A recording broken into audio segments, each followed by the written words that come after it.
की सियासत से जुड़ी सबसे बड़ी खबर आपको बता दें। सीएम फेस को लेकर बीजेपी में अंतिम कवायद की जा रही है। पर्यवेक्षक राजनाथ सिंह कल जयपुर पहुंचेंगे और कल ही विधायक दल की एक बड़ी बैठक होगी। बैठक के बाद नए सीएम का ऐलान संभव बताया जा रहा है। तो 2 डिप्टी सीएम के नाम की भी घोषणा की जा सकती है, क्योंकि बीजेपी सबको साथ लेकर चलना चाहती है और यही वजह है कि बताया जा रहा है कि 2 डिप्टी सीएम के नामों का भी ऐलान हो सकता है। सीएम की रेस में शेखावत और वसुंधरा राजे का नाम शामिल बताया जा रहा है। तो राजस्थान में नई सरकार का काउंटडाउन शुरू हो चुका है। इस वक्त की सबसे बड़ी खबर 2024 को देखते हुए कैबिनेट की रूपरेखा तय की जाएगी। कैबिनेट में महिला चेहरों को भी मौका दिया जाएगा, क्योंकि महिलाओं ने बढ़ चढ़कर बीजेपी के पक्ष में वोट डाले हैं। तो युवा चेहरे को भी कैबिनेट में जगह मिलने की उम्मीद जताई जा रही है। आदिवासी चेहरे को भी कैबिनेट में जगह दी जा सकती है। दलित चेहरे को भी शामिल किया जा सकता है। ये बड़ी खबर। तो लगातार कवायदें की जा रही हैं, बैठकें की जा रही हैं। कल विधायक दल की बैठक होगी और इसके बाद ये फाइनली तय किया जाएगा कि आखिर राजस्थान का अगला मुख्यमंत्री कौन होगा। जातीय समीकरण साधने की भी उम्मीद जताई जा रही है। सहयोगी सौरभ हमारे साथ जुड़ चुके हैं। सौरभ, बड़ी खबर यह है कि जातीय समीकरण साधने की भी कोशिश की जाएगी। मुख्यमंत्री कौन होगा ये तो सवाल है ही, 2 डिप्टी सीएम और कैबिनेट का नाम भी तय करना है। जी बिल्कुल, देखिए राजस्थान का फॉर्मूला नेतृत्व ने तय किया है और कल विधायक दल की बैठक होगी और बैठक के बाद तमाम जो है वो सामने आ जाएंगे, चाहे बात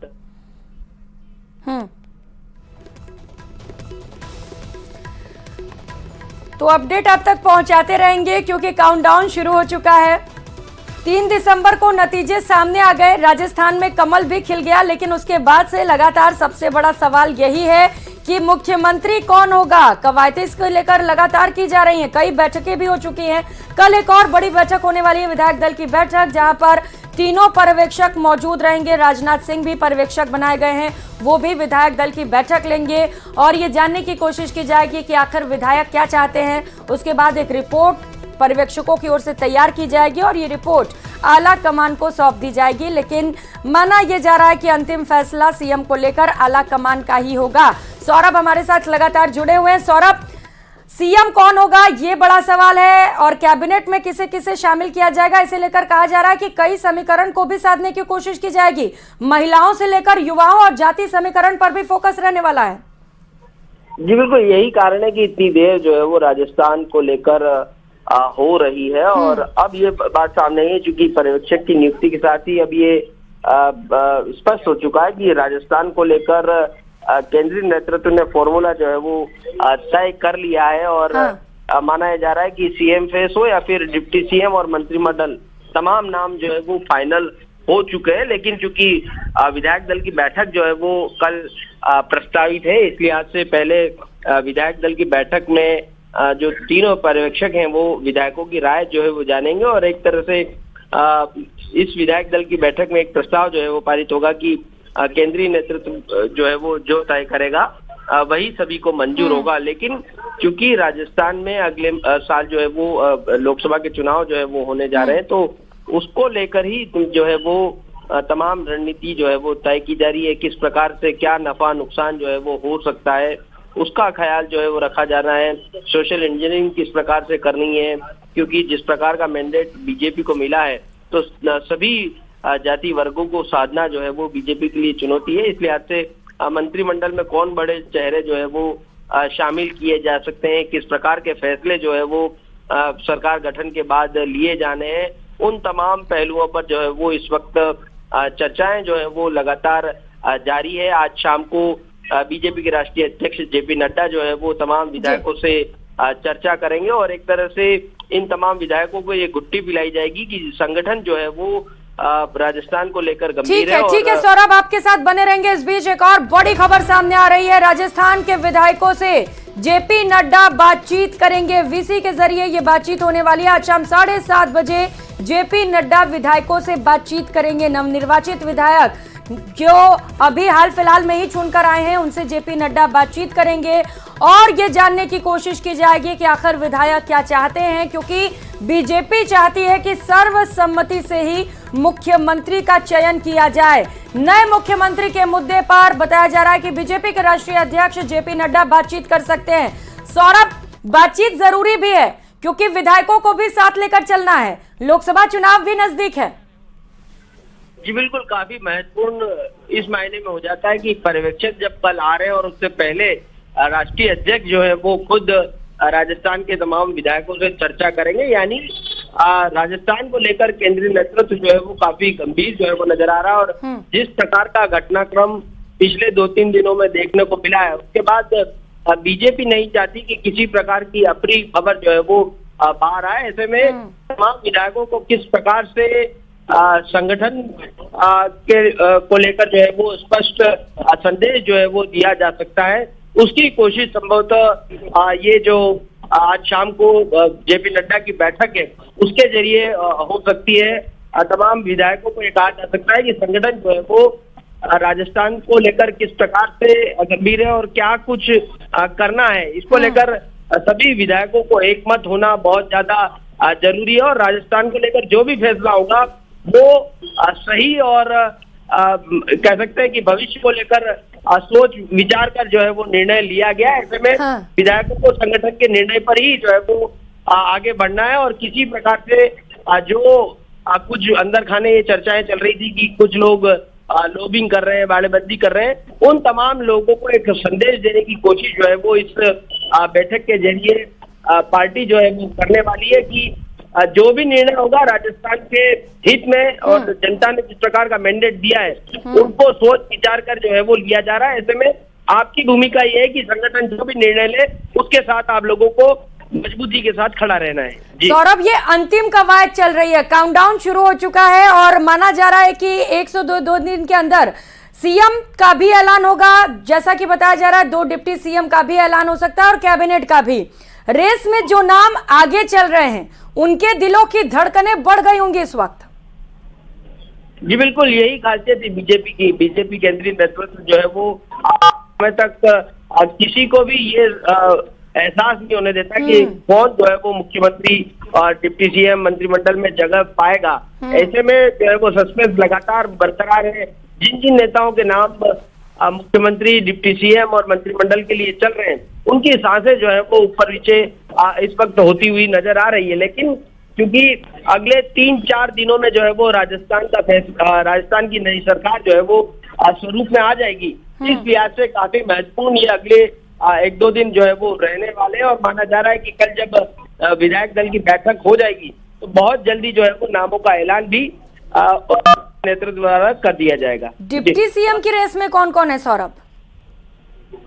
देखिए, कई नाम जो है वो चर्चाओं में, क्योंकि मुख्यमंत्री जिस समीकरण से मुख्यमंत्री बनाया जाएगा उसी समीकरण से जो है वो डिप्टी सीएम भी जो है वो बनाए जाएंगे। अगर कोई ऐसी चेहरा मुख्यमंत्री है तो फिर माना जा सकता है कि कोई राजपूत या फिर ब्राह्मण वर्ग से जो है वो डिप्टी सीएम हो सकते हैं। ये भी बताया जा रहा है कि किसी एक ऐसी महिला को जो है वो डिप्टी सीएम बनाया जा सकता है। इसके अलावा मंत्रिमंडल में भी जो है वो जाति वर्ग को तमाम क्षेत्रों को साधने की कोशिश जो है वो बीजेपी द्वारा की जाएगी। एक नाम ठीक है सौरभ, तो जब शाम में चर्चा करेंगे जेपी नड्डा विधायकों से तो उस पर भी आप नजर बनाए रखिएगा। बहुत शुक्रिया फिलहाल आपका तमाम जानकारियों के लिए। दिल्ली से एक और बड़ी खबर सामने आ रही है। सीएम फेस को लेकर अशोक गहलोत ने तंज कसा है। बोल रहे हैं कि 6 दिन में सीएम तय नहीं कर पाई बीजेपी। ये बड़ा कटाक्ष बीजेपी पर। अशोक गहलोत का कहना है कि 6 दिन बीत चुके हैं नतीजे सामने आने के बाद, लेकिन अब तक बीजेपी ये फैसला नहीं कर पाई है कि आखिर मुख्यमंत्री किसे बनाया जाना है। गोगामेडी मर्डर की एनआईए जांच का लेटर मेरे साइन से गया, ये बयान भी अशोक गहलोत की ओर से सामने आए। उन्होंने कहा कि ये नए सीएम का काम था, लेकिन ये काम मुझे करना पड़ा है। बीजेपी को जनता जवाब देगी।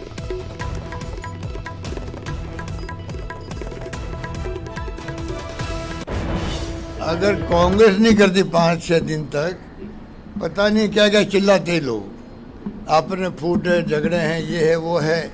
अब इनको पूछो आप क्या है, आपके वहाँ क्या है? 6 दिन हो गए हैं।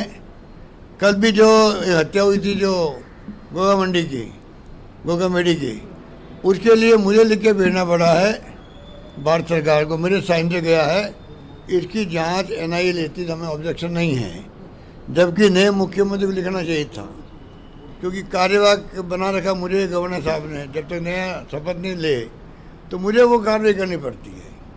तो मैं चाहता हूँ कि जल्दी इनका फैसला हो, और अब इनकी पोल खुलती जा रही है। तुम एक मुख्यमंत्री का चेहरा तय नहीं कर पाते हो 7-7 दिन तक, तुम काहे की बात करते हो कि हम हमारे पार्टी में अनुशासन है। अगर कांग्रेस नहीं करती 5-6 दिन तक। और दिल्ली से एक और बड़ी खबर सामने आ रही है। राजस्थान में हार पर कांग्रेस का मंथन लगातार जारी है। तकरीबन 3 घंटे से कांग्रेस की महा बैठक जारी है। मल्लिकार्जुन खड़गे, राष्ट्रीय अध्यक्ष कांग्रेस पार्टी के, वो भी इस बैठक में मौजूद है। इस बैठक की अध्यक्षता कर रहे हैं। इस बैठक में कांग्रेस नेता राहुल गांधी और केसी वेणुगोपाल भी मौजूद हैं। कार्यवाहक सीएम गहलोत, प्रभारी रंधावा इस बैठक में मौजूद हैं। साथ ही साथ पूर्व डिप्टी सीएम सचिन पायलट, गोविंद सिंह डोटासरा, गौरव गोगोई भी इस बैठक में मौजूद है। हार के कारणों की समीक्षा की जा रही है, क्योंकि कांग्रेस का ये दावा था कि इस बार रिवाज बदल देंगे, लेकिन ऐसा हुआ नहीं है। और यही वजह है कि इसके पीछे वजह क्या रही होगी, इसी को तलाशने की कोशिश लगातार कई घंटों से बैठक का सिलसिला जारी है।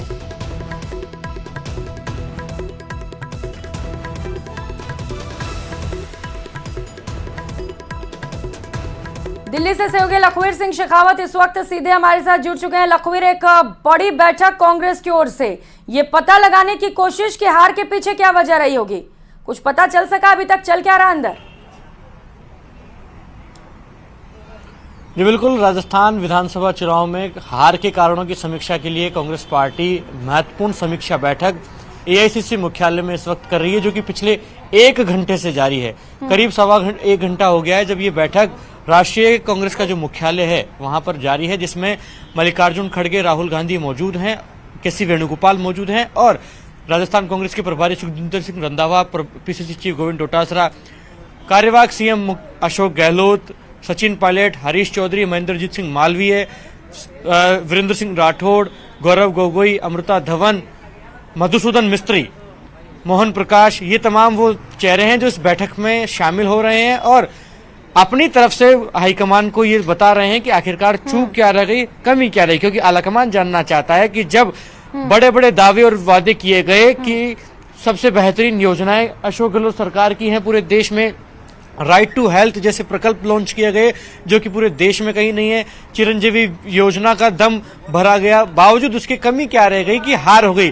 क्या कमी यह रही कि प्रचार प्रसार ठीक से नहीं हो पाया? क्या कमी सत्ता और संगठन के बीच तालमेल की रही, या फिर कहीं ना कहीं जो अदावत पिछले 5 साल में देखने को मिली अशोक गहलोत और सचिन पायलट के बीच, वो सबसे बड़ा कारण रहा कि संगठन भांप नहीं पाया तमाम चीजों को? या फिर महत्वपूर्ण बात यह कि टिकट वितरण जिस प्रकार से कांग्रेस पार्टी ने किया, क्या वो सबसे बड़ा कारण रहा कि हार कांग्रेस पार्टी की हुई? क्योंकि कांग्रेस आलाकमान चाहता था कि मौजूदा विधायकों के ज्यादा से ज्यादा टिकट काटे जाएं, लेकिन ऐसा हुआ नहीं। अधिकांश मौजूदा विधायकों के टिकट रिपीट किए गए और उन्हें चुनावी मैदान में उतारा गया, और हुआ ये कि कुछ मंत्री भी चुनाव हार गए और अधिकांश मौजूदा विधायक चुनाव हारे और कांग्रेस की हार राजस्थान में हुई। ऐसे में चूंकि अब 2024 का लोकसभा चुनाव सामने है, तो तमाम चीजों की जो कमियां खामियां उनको इम्प्रूव करने के लिए, उनमें सुधार करने के लिए किस प्रकार की तैयारियां हो सकती हैं, उसी रणनीति को धार देने के लिए कांग्रेस पार्टी की समीक्षा बैठक हो रही है कि क्या क्या कारक रहे जिनकी वजह से राजस्थान की विधानसभा चुनाव में हार रही, और अब 2024 के लोकसभा चुनाव से पहले कैसे संभला जाए, क्या कुछ परिवर्तन किया जाए, क्या संगठन में कुछ परिवर्तन करने की जरूरत है, 2024 के लिए क्या कुछ चीजों को साधने की जरूरत है, किन समीकरणों पर काम किया जाए, उन तमाम पहलुओं पर इस वक्त पिछले 1.25 घंटे से मंथन जारी है। प्रियंका, बिल्कुल लखवीर, मंथन जरूरी भी है, ये पता लगाना जरूरी भी है कि आखिर किन वजहों से ये हार हुई। हालांकि टिकट वितरण को दोषी जरूर माना जा रहा है, क्योंकि एंटी इनकम्बेंसी जिन विधायकों के खिलाफ थी उन्हें भी टिकट थमा दिया गया था। लोकसभा चुनाव भी आने वाले हैं लखवीर, इसे लेकर तो जरूरी है ही कि बातचीत की जाए ताकि ये जो मिस्टेक्स हुए वो दोबारा रिपीट ना हो।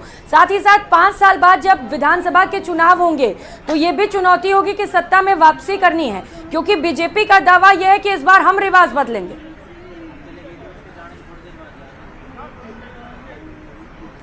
जी निश्चित रूप से भारतीय जनता पार्टी तो जिस रणनीति पर अब आगे बढ़ रही है वो यह है कि अगले 1.5 दशक तक राजस्थान में भारतीय जनता पार्टी का कमल खिलता रहे। इसलिए मुख्यमंत्री का जब चेहरा सामने आएगा तो वो धमक उसमें देखने को भी मिलेगी। लेकिन कांग्रेस पार्टी की जिस प्रकार हार हुई है तो कांग्रेस आलाकमान अब चाहता है कि 2024 के लोकसभा चुनाव में जिस प्रकार 2014 और 2019 में भारतीय जनता पार्टी को 25 की 25 लोकसभा सीट मिली, उसमें सेंधमारी की जाए और कांग्रेस पार्टी का हाथ भी मजबूत हो और कांग्रेस की सीटें आए राजस्थान से। इसलिए अब क्या कुछ रणनीति हो सकती है, किस तरीके से काम हो सकता है, उस पर फोकस किया जाएगा, क्योंकि जो कमियां खामियां विधानसभा के चुनाव में रह गई वो अब लोकसभा चुनाव में रिपीट ना हो। किन किन समीकरणों पर काम किया जा सकता है, किन वर्गों को साधा जाए, उन पर फोकस किया जाएगा, क्योंकि न केवल राजस्थान बल्कि मध्य प्रदेश और छत्तीसगढ़ में भी हार का सामना कांग्रेस को करना पड़ा है। लेकिन सबसे ज्यादा उम्मीदें अगर किसी राज्य से कांग्रेस को थी तो वो सिर्फ राजस्थान था, क्योंकि मुख्यमंत्री अशोक गहलोत के नेतृत्व वाली कांग्रेस की सरकार की जो योजनाएं काम कर रही थी राजस्थान में, उसका बखान राष्ट्रीय कांग्रेस की तरफ से भी किया गया। हमने कई मर्तबा देखा कि कांग्रेस पार्टी के अधिकृत सोशल मीडिया अकाउंट से काफी चर्चाएं की गई, काफी तारीफें की गई तमाम योजनाओं की, लेकिन उनका असर आम जनता तक पहुंचा नहीं।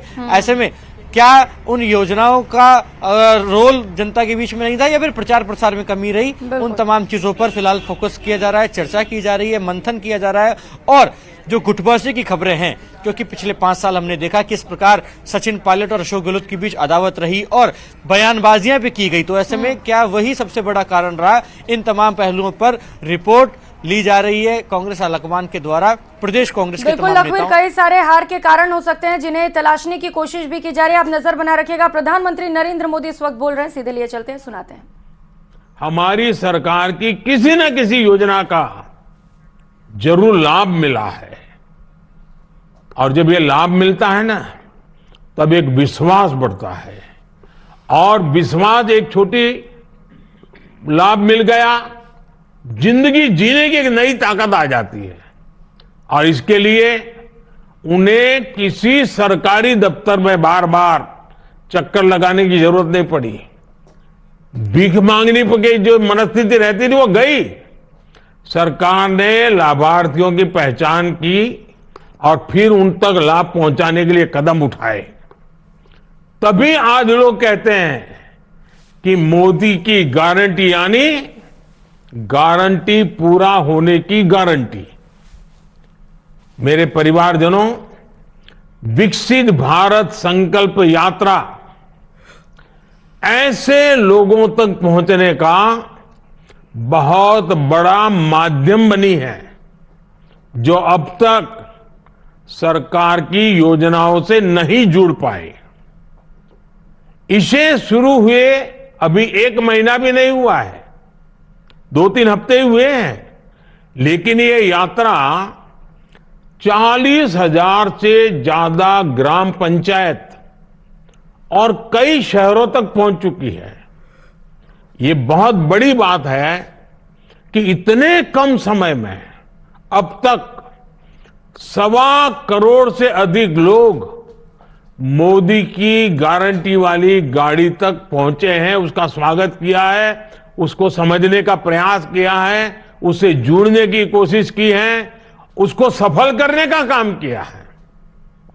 लोग इस गारंटी वाली गाड़ी का आभार प्रकट रूप से कर रहे हैं, स्वागत कर रहे हैं।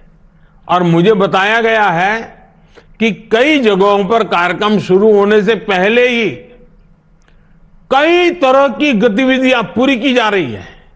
यानी मैं देखता हूं कि ऐसे एक कार्यक्रम को जिसके साथ कोई बड़ा नेता नहीं है, सिर्फ भारत को आगे बढ़ाना है, हमारे गांव को आगे बढ़ाना है, हमारे परिवार को आगे बढ़ाना है, सरकारी योजनाओं का लाभ लेकर के आगे बढ़ना है, इतने से एक संकल्प के लिए ये गारंटी वाली गाड़ी पहुंचने से पहले गांव वालों ने जो काम किया है, वो जो जानकारियां मुझे मिली है वो अद्भुत। जैसे कुछ गांवों में एक सप्ताह तक बड़ा स्वच्छता अभियान चलाया कि भाई चलो मोदी की गारंटी वाली गाड़ी आने वाली है, पूरा गांव लग गया स्वच्छता के अभियान में। कुछ गांवों में जो बताया गया कि सुबह 1 घंटा प्रभात फेरी कर रहे हैं, गांव गांव लोग के जागृति सुना रहे हैं।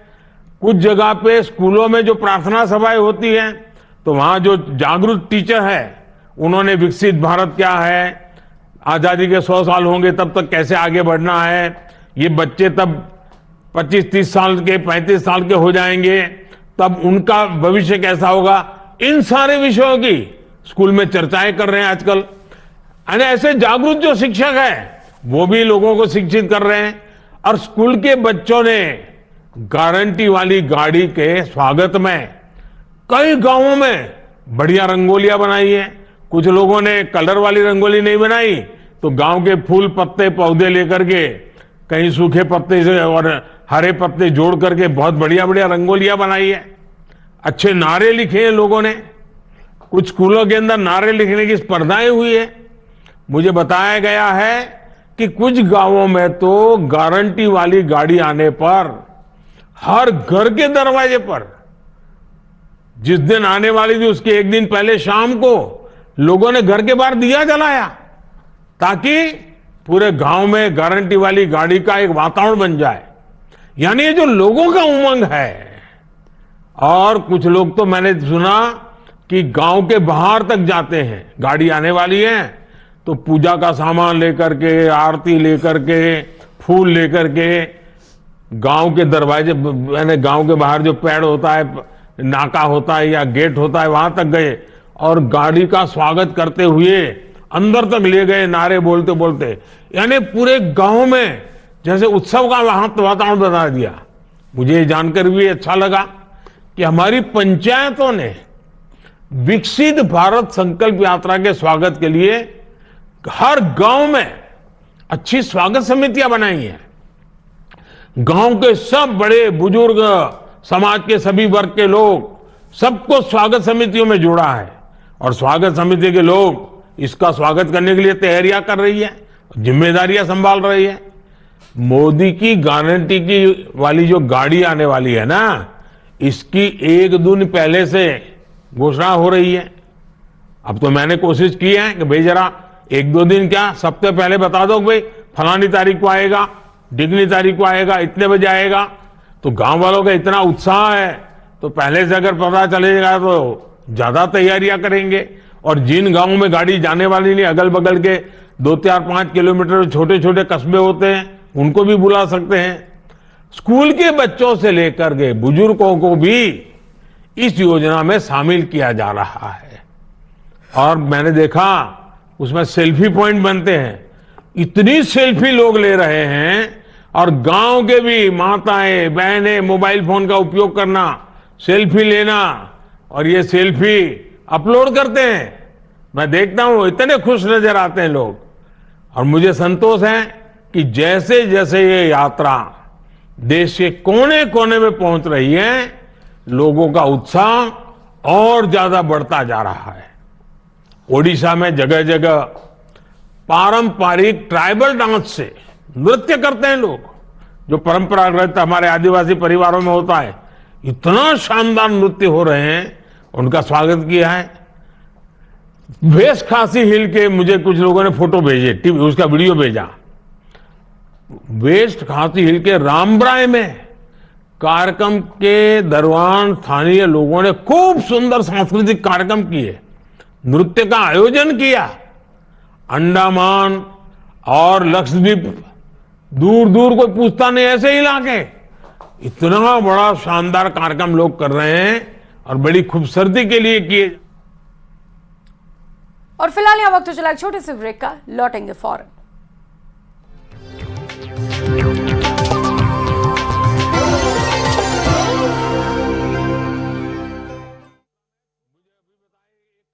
रोज सब्जी का, इसलिए ये 3 नाम अभी आ भी गए हैं। आज ही घोषणा हो गई, हालांकि लग ये रहा था कि करीब 1 बजे नामों का ऐलान होगा, लेकिन करीब 11:15 बजे पार्टी ने ऐलान कर दिया और तमाम तीनों लोगों के पास फोन भी चले गए होंगे कि अब आप राजस्थान के लिए रवाना हो। लेकिन महत्वपूर्ण बात यह है कि राजनाथ सिंह चूंकि रक्षा मंत्री होने के साथ ही लोकसभा के सदस्य भी हैं और लोकसभा में व्हीप जारी है, तो मतलब व्हीप का पालन करने के बाद वे राजस्थान के लिए निकलेंगे। दोनों जो उनके सदस्य हैं उनके साथ विनोद तावड़े और सरोज पांडे वे भी जाएंगे और विधायक दल की पांडे वे भी जाएंगे और विधायक दल की बैठक को संचालित करेंगे।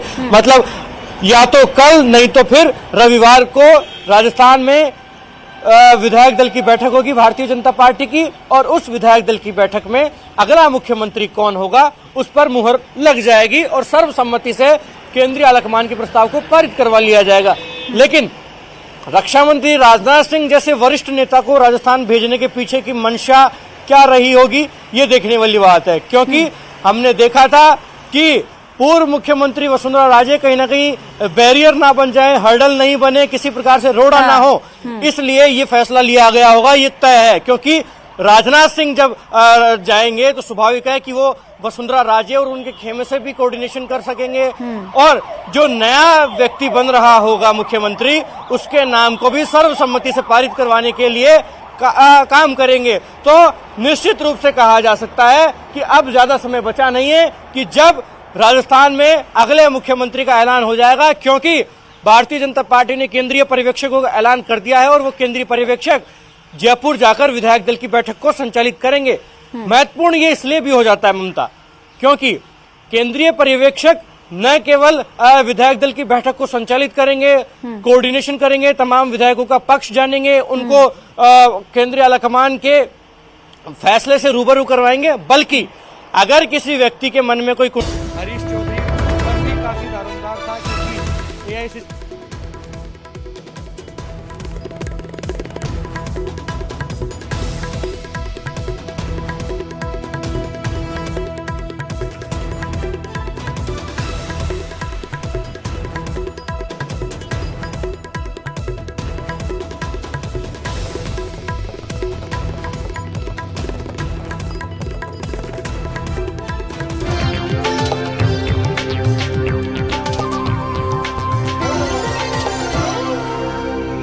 के चुनाव में इंद्र सिंह भाटी जीतकर अध्यक्ष पद के लिए निर्वाचित हुए। इंद्र सिंह भाटी ने अपने नजदीकी प्रतिद्वंदी सवाई सिंह देवड़ा को 10 वोटों से हराकर इतिहास रच दिया। इसे इतिहास रचना इसीलिए कहेंगे क्योंकि ये चुनाव कुछ मायनों में खास रहा। दरअसल जैसलमेर में 55 साल बाद बार एसोसिएशन के चुनाव संपन्न हुए। इससे पहले सभी पदों में निर्विरोध ही पदाधिकारी चुन लिए जाते थे। अदालती चुनाव के निर्वाचन अधिकारी ने बताया कि आजादी के बाद ये पहला मौका है जब जैसलमेर में चुनाव हुए। वहीं चुनाव के दौरान सभी वकीलों में काफी उत्साह नजर आया। साथ ही जीत के बाद इंद्र सिंह ने बताया कि उनका पहला उद्देश्य ही यही है कि जिन वकीलों को एडवोकेट कॉलोनी में प्लॉट नहीं मिले हैं, उन सभी के लिए कॉलोनी में प्लॉट दिलाए जाए। और झालावाड़ के एसआरजी अस्पताल और मेडिकल कॉलेज के कर्मचारियों को वेतन नहीं मिलने से गुस्साए कर्मचारियों ने कलेक्ट्रेट पर जोरदार प्रदर्शन किया। एडीएम नरेश मालव को अपनी मांगों को लेकर ज्ञापन सौंपा। साथ ही 2 दिन के भीतर वेतन का भुगतान नहीं होने पर कार्य बहिष्कार की भी चेतावनी दी। दरअसल प्लेसमेंट व्यवस्था के तहत लगे तकरीबन 1400 कर्मचारियों को पिछले 2 महीने से वेतन नहीं मिला है, जिससे उन्हें अपना घर परिवार चलाने में भी परेशानियों का सामना करना पड़ रहा है। क्योंकि हमारे जो अधिकारी हैं वो हमारी बात सुनते नहीं हैं। वो ये कहते हैं कि ठेकेदार मेरा फ़ोन नहीं उठा रहा है, तो आप टेंडर क्यों देते हो उसको? ऐसे ठेकेदार को टेंडर क्यों देते हो? ब्लैक लिस्टेड को टेंडर दे दिया आपने। दीपावली के त्यौहार पे ही सैलरी नहीं आई और ये 2 महीने हो गए। टेंडर प्रोसेस में किस तरह की अनियमितता बरती गई और किस तरीके की परेशानी का सामना प्लेसमेंट करने में? टेंडर उसमें ये दे रखा है कि अगर मेरा बिल पास भी नहीं होता है ठेकेदार का, तो वो 3 महीने तक अपने पास से पेमेंट करेगा। अगली खबर का रुख करेंगे। प्रधानमंत्री नरेंद्र मोदी ने दिल्ली में India art architecture and design BNN NIL 2023 के उद्घाटन समारोह के दौरान जैसलमेर की सराहना की, जिस पर JNVU छात्र संघ के पूर्व अध्यक्ष आनंद सिंह राठौड़, भाजयुमो के राष्ट्रीय कार्यकारिणी सदस्य आयदान सिंह भाटी, नगर अध्यक्ष अरुण पुरोहित सहित जैसलमेर के भाजपा पदाधिकारियों ने पीएम मोदी का आभार व्यक्त किया। दरअसल पीएम मोदी ने जैसलमेर की सराहना करते हुए कहा था कि हो सकता है आप में से कुछ लोग जैसलमेर के पटवा हवेली में गए होंगे। 5 हवेली के समूह को इस तरह बनाया गया था कि वो नेचुरल एयर कंडीशन की तरह काम करता है। ये सारा जैसलमेर जाकर देखिए, न केवल लॉन्ग स्ट्रेटनिंग होगी बल्कि एनवायरमेंटली भी आप सस्टेन होंगे।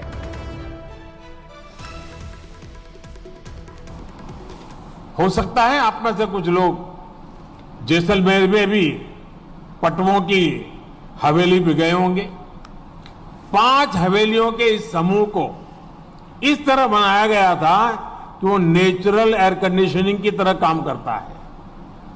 ये सारा आर्किटेक्चर न केवल लॉन्ग सस्टेनिंग होता था बल्कि एनवायरमेंटली सस्टेनेबल भी होता था।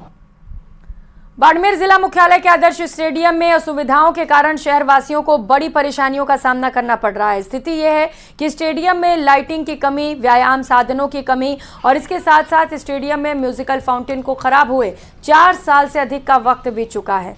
स्थानीय लोगों का कहना है कि यह शहर का सबसे बड़ा स्टेडियम है जहां राज्य स्तरीय बहुत सी प्रतियोगिताएं आयोजित होती हैं, लेकिन स्टेडियम के सुधार को लेकर नगर परिषद और जिला प्रशासन गंभीर नहीं नजर आ रहा।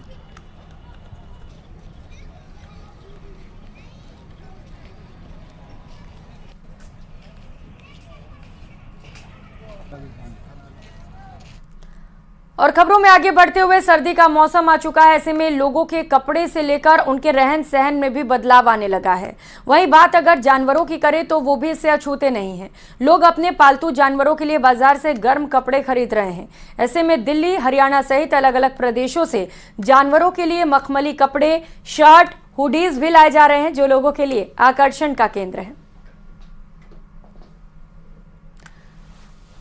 तो सर्दी का प्रकोप जैसे जैसे बढ़ रहा है, वैसे वैसे न सिर्फ इंसान बल्कि जानवरों के लिए भी खास तैयारियां की जा रही हैं। ये तस्वीरें भी आप देख पा रहे हैं जहां पर अपने पेट्स के लिए लोग शॉप पर पहुंच रहे हैं और उनके लिए कपड़े भी खरीद रहे हैं। अलग अलग तरीके के पेट्स के लिए भी कपड़े बाजार में उपलब्ध हैं, जो आपको देखने में काफ़ी अच्छे भी लगेंगे और आप चौंक भी जाएंगे। तो मौसम के बदलते तेवर किसानों के लिए काफी फायदेमंद साबित हो रहे हैं। भीलवाड़ा में सर्द मौसम है, कृषि मंडी में मक्के की आवक बढ़ती चली जा रही है। वेयर हाउस में भी गेहूं निकलकर मंडी तक पहुंच रहे हैं। दलहन और मिर्ची की खरीद का ग्राफ तेजी से चढ़ने लगा है। लोग घरों के लिए साल भर का अनाज खरीद कर रख रहे हैं। दरअसल मक्का की बम्पर पैदावार हुई है, लेकिन मांग कम होने से भीलवाड़ा मंडी में मक्का के ढेर लगे हैं।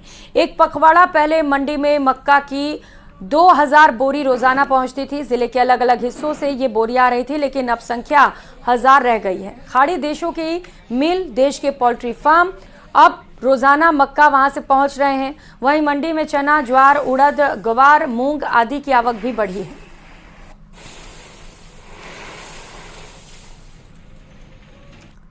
बात डिडवाना की, जहां पर सफाई व्यवस्था का बुरा हाल है। जगह जगह पर कूड़े के ढेर लगे हैं। इसके बावजूद भी नगर परिषद प्रशासन इस ओर ध्यान नहीं दे रहा। गंदगी के कारण इलाके में बीमारियां फैल रही हैं। बता दें कि नई नवेली बनी सब्जी मंडी में भी कचरे का ढेर है, जिसे लाखों रुपए खर्च कर नगर परिषद ने बनवाया है, लेकिन अब तक मंडी की दुकानों का अलॉटमेंट नहीं हो सका। पास में ही स्कूल भी है, रोज हजारों लोगों का आना जाना रहता है। इसके बावजूद भी यहाँ की सफाई व्यवस्था का हाल बेहाल है। इस गली की समस्या काफी लंबे समय से है। यहाँ कचरे के अंबार लगे हुए हैं। बाद में हमारे शिक्षा विभाग का ऑफिस है, शिक्षा अधिकारी यहाँ बैठे हुए हैं। उनसे कितनी दफा बोल दिया, कोई सुनाई नहीं है। जब देखे एक ट्रैक्टर नगर पालिका का आता है, वो ऊपर से जितना आता है वो कचरा डाल लिया, बाकी छोड़ दिया। पास में ये मंदिर है, बाहर से लोग यहाँ आते हैं मंदिर के अंदर, तो वहाँ गाड़ी खड़ी करके जब रस्ते से आते हैं ना, तो ऐसे मुँह ऐसे करके आना पड़ता है। क्यों कि कुत्ते और सुअर जो है ना वो मरे हुए पड़े हैं। कितना ही हमने लोगों को समझा दिया, बता दिया, न्यूज़ भेज दी, लेकिन अभी तक कोई सुनाई नहीं है। आज हालात आपके सामने, आप मौजूद खड़े हैं, आप खुद देख लो।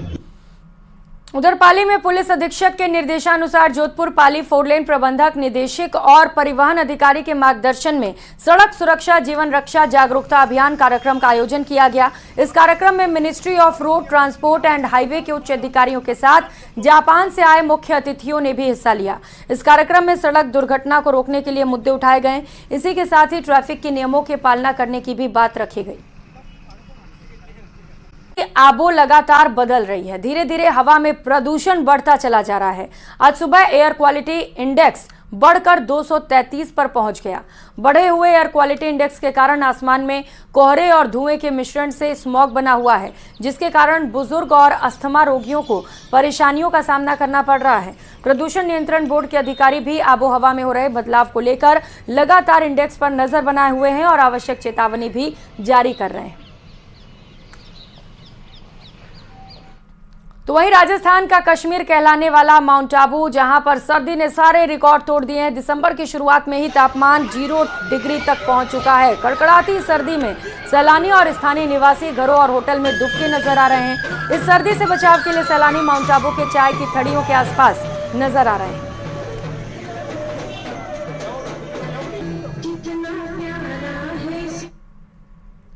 और अगली खबर का रुख करेंगे। पाकिस्तान से एक और लड़की भारत आई है, जिसकी चर्चा खूब हो रही है। पाकिस्तान की रहने वाली जवेरिया का भारत में जोरदार स्वागत हुआ। आखिर क्या है इसका मकसद, इस रिपोर्ट में देखिए।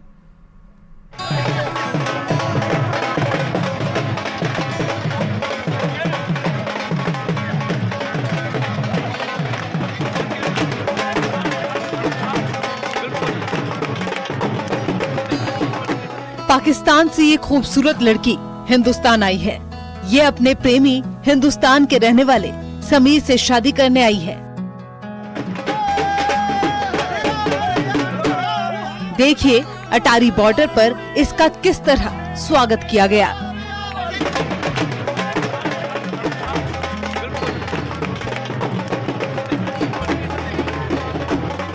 अटारी बॉर्डर पर ढोल नगाड़े बजाए गए, जमकर डांस किया गया।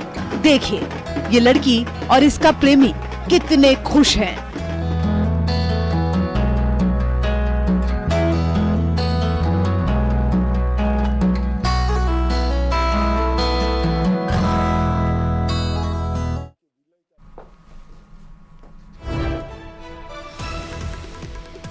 और रोडवेज की पुराने बसों पर पाबंदी लगा दी गई है। ये बड़ी खबर इस वक्त की दिल्ली से आपको बता रहे हैं, जहां पर एनसीआर में 1 जनवरी से पुरानी बसों पर पाबंदी रहेगी। केवल सीएनजी, B6 और ईवी बसें ही चल पाएंगी।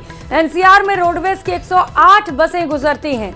एनसीआर से रोडवेज की 76 बसें हैं। एनसीआर में 32 नई बसों का इंतजाम भी करना होगा। 1 जनवरी से BS6 बसों का इंतजाम होगा। दिल्ली एनसीआर में वायु प्रदूषण को रोकने के लिए यह बड़ा कदम उठाया गया है।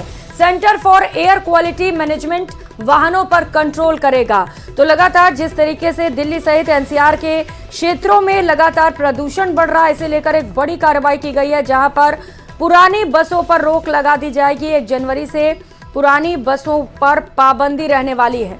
रोडवेज की जो पुरानी बसें हैं वो 1 जनवरी से रोक दी जाएंगी, जिससे कि वायु प्रदूषण में कमी की जा सके। Centre for air quality management वाहनों पर रोक लगाएगा। दिल्ली एनसीआर में 1 जनवरी से पुरानी बसों पर पाबंदी लगा दी जाएगी। साथ ही साथ ये कहा जा रहा है कि नई बसों के लिए भी कार्रवाई करनी होगी, क्योंकि जिस तरीके से बसों में बड़ी संख्या में लोग सफर करते हैं, उन्हें दिक्कतें हो सकती हैं रोक के बाद।